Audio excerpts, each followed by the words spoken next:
আমার যেটা হয় এখন, যখন ইনফ্লামেশনটা হয় তখন আসলে একেবারেই গাইতে পারি না। যত দিন যাচ্ছে আমি বুঝতে পারছি যে আমার গান গাওয়ার যে অ্যাবিলিটিটা, আমার ট্রিটমেন্ট চলছে, সামনে হয়তো গান গাওয়া অথবা পারফরমেন্স, লাইভ পারফরমেন্স আরো অনেক কমে যাবে। এই কারণে আস্তে আস্তে যদি কনসার্ট কমে যায় এবং লাইভে গান গাওয়া কমে যায়, বুঝে নেবেন যে হয়তো এই সমস্যাটা একটু প্রকট হচ্ছে।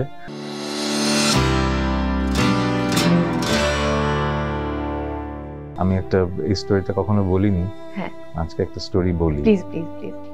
আমার একটা I was diagnosed with a disease called heterotopia. Oh my god.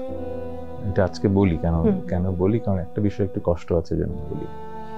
অনেকে বলেছে এইসব কথা সামনে ইয়েতে বলতে হয় না, ইয়েতে বলতে হয় না। সো ডিজিজে যেটা হয় যে আমার এসোফেগাসে স্টমাক সেলস তৈরি হয়েছে, ফর এত মেডিকেল টার্মসে না যাই। সো যেটা হয় আমার এখানে ইনফ্লামেশন ওয়াজ ক্রনিক। এটা 2018 দিকে শুরু হয় বেসিক্যালি। সো যেটা হয় গলার মানুষের টেক্সচার চেঞ্জ হয়ে যায় এবং গান গাওয়ার স্ট্যামিনা কমে যায়। সো 18 পর থেকে আর আগের মতো একেবারে এফর্টলেসলি আর গান গাইতে পারি না, এরকম একটা সময় চলে আসলো।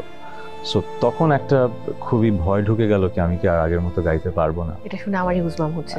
সো যেটা হলো, আমার যেটা হয় এখন, সবসময় আমি এখন ওভার দি ইয়ার্স লাস্ট 6 বছর বুঝে গেছি যে কখন আসলে আমার গলাটা গাওয়ার অবস্থায় আছে, কখন নেই। যখন ইনফ্লামেশনটা হয় তখন আসলে একেবারেই গাইতে পারি না। সো আমাদের যেটা হয়, আজকে হয়তো একটা খুব বড় কনসার্ট আছে, আমাকে তো গাইতেই হবে। সো এরকমও হয়েছে যে আমি আজকে আমার ইনফ্লামেশন অবস্থা খুব খারাপ, আমি গলা ব্যথায় আসলে প্রচন্ড কষ্ট, কথাই বলতে পারছি না।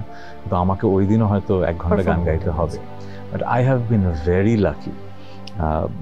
লাকি ইন আ সেন্স যে এমনটা হয়নি কখনো। না, হয়েছে যে আমি যেই লেভেল অফ পারফরমেন্স, সেই লেভেল অফ পারফরমেন্স দিতে পারছি না, এরকম হয়েছে। কিন্তু মানুষের ভালোবাসাটা কখনো কমেনি। তো এই কথাটা এই কারণে বললাম যে যত দিন যাচ্ছে আমি বুঝতে পারছি যে আমার গান গাওয়ার যে অ্যাবিলিটিটা, আমার ট্রিটমেন্ট চলছে। মাঝে ভালো হয়ে গেছিলাম, রিসেন্টলি আবার একটু খারাপ হয়ে গেছে। সো যেটা হচ্ছে যে পুরোপুরি রিকভার করা সম্ভব, অত মেডিকেল টার্মসে বোর করব না। এটা আসলে ইরিভার্সিবল। যতটুকু ক্ষতি হয়েছে তার চেয়ে বেশি যেন আর ক্ষতি না হয়, ওখানে স্টপ করার অবস্থায় যেতে হবে। লাইফস্টাইল চেঞ্জ অনেক রকমের আছে, যেরকম আমার বিছানা হতে হয় slanted.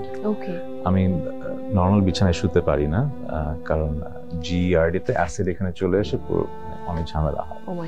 So the point I am trying to make যে সামনে হয়তো গান গাওয়া অথবা পারফরমেন্স, লাইভ পারফরমেন্স আরো অনেক কমে যাবে এই কারণে। সো এই একটা কষ্ট, একটা যেটা হয় না, অনেক ভালো দিলে ব্যালেন্স হয়, তো ব্যাপারটা হয়তো এরকমই হয়েছে। অনেক মানুষের অনেক নজর লেগে গেছে আমার গলার, নজর কিন্তু লাগে। হ্যাঁ, নজর লাগে।